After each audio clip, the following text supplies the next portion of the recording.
into nursing, think about staying on to become a nurse practitioner, you're gonna be the ones taking care of people. Yes, sir? They just passed, New York State, just passed the Nurse Practitioner Act, I think. It's the Nurse Practitioner Act of 2014. Uh-huh. It says, you need to, after 2 years, you don't need to be under the supervision of a doctor to practice on your own. Wait, say that again, you don't. It's like after 2 years, Yeah. you could open your own practice in Oh, New York State if you're. You don't have to be associated with a doctor, Yeah. right? Only in New York State though. Right, right. So that's the beginning of this new healthcare. It's like physical therapists, they can open their own operation, and that's why people like physical therapy, because they can run their own business that way. But it takes a while to get into it, because you have to shadow somebody for 1,000,000 years and stuff like that.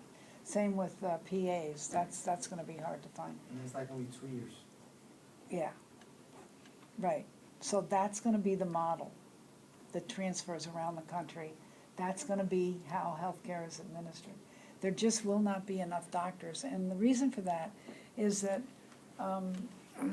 there aren't enough residence slots for the doctors who are graduating in this country. We don't have enough residence spots in the United States to take care of all the graduates. Plus we have offshore schools sending graduates here who are taking competitive residencies, competing with our own U.S. graduates. So I'm saying, watch the drama of all this as it unfolds, because so many of you have declared an interest in the healthcare field. So that's it. All right, so now the VA is in place. The VA is in place. The VA has 170 hospitals in the United States. 170 hospitals. And they do an enormous amount of research. They have research studies going on all the time. The Bronx VA, I actually have an association with the Bronx VA, so this is a commercial. They have a spinal cord study lab. Dr. Billy Bauman runs that. And he was one of the testers of the ReWalk computer technology that is allowing people to get up out of their wheelchairs and walk and climb stairs and move forward. Wow. If you're stuck in a wheelchair, you have very, very high levels of cardiac disease. And the best way out of that is to have exercise, but get up and walk. So you've got to have somebody with a recent injury. It can't be somebody who was injured 20 years ago. They have to be fairly young and robust to get into this possibility. And FDA just approved them, so they're going to be producing them, I think in Israel, at a fairly low cost, because that's where it was originally developed. But it's a bunch of computers and machinery that can allow you to stimulate the muscles and walk forward. And I've seen people do that. It is absolutely amazing. VA also has a very strong PTSD study program going on and an Alzheimer's study group going on. But it's hard to study Alzheimer's because you have to wait to get the brain. You know what I'm saying? You can't get the brain while you're alive. So you have to wait for people to pass away at some advanced stage, then you can get the brain to study it. So that's not going as fast as it could if you got an animal population that could have Alzheimer's that mimic people, but it hasn't worked. They can make the animals a little stupid, these are mice, but they can't get them to forget everything. All right, so I just wanted to speak up for that because I want you to know that they do a fabulous job, and it's, you know, the press likes to take something and blow it up, and they'll emphasize the long waits that people have had to see to get care, and that is just mimicked all over the world where there's a national health system. This is not unique. Okay, so that brings us up to 1950. I know that this is a little bit away from microbiology, but it's part of the evolution of medicine and part of what we do. And I asked you to think about things. So when we get to the 50s, between 50 and 60, we have really the introduction of the antibiotic revolution. And this is directed very, very intensely toward bacteria.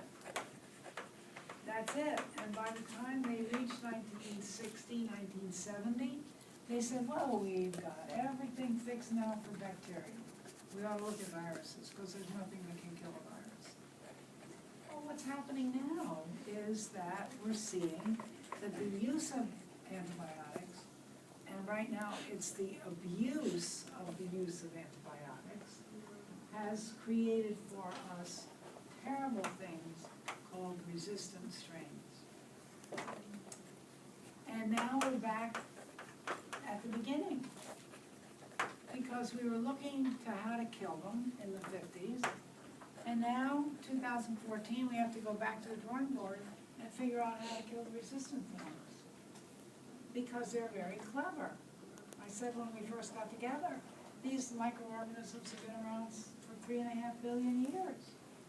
And what's so unusual about them is they're very simple, very, very simple, and they're very little. Yet they have this enormous power to take care of pretty much everybody on the planet if they get away with it. So we also look at the 60s, because that's when we had the first heart transplant, Christian Barnard, down there in Australia, because the FDA wouldn't let him do anything here. FDA controls the procedures, controls the medications, and we ought to be really happy about that, because they've saved us from some terrible things. But you have to wait for clinical trials before you can take the medications unless you're in an experimental protocol, and it's very hard to get into an experimental protocol. All right? So now we gotta redo this. 2014, we're looking for ways to stop resistance. And one way is the way we use medicines, and I'll have a lot to say about that when we get to the end of the course, where we're trying to get rid of the organisms.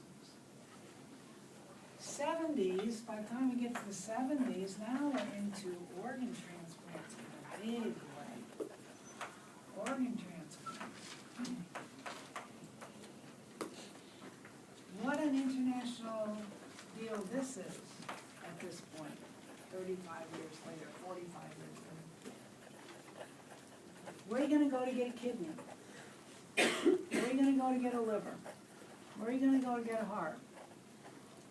You can go to China and get a kidney tomorrow, because for very small infractions of the law, you get sentenced to death, so they can kill you and harvest your organs and sell them to buyers from all over the world. Don't go over to Thailand and spit on the sidewalk, because you'll never make it out of there. No one is allowed to spit in the road in Thailand, or throw chewing gum Even in the Singapore. road. In Singapore. What? Singapore. Yeah, and Thailand too. Oh yeah, they're just as bad, but you're right, Singapore is a little bit, right. So there are areas in the world, and they can be poverty-stricken areas where people are willing to sell their kidneys, or it can be from something like an execution of young people where there are live organs that you can buy. I mean, think about that. Really, we started to believe that you needed a match. You know, you needed to have a close tissue match.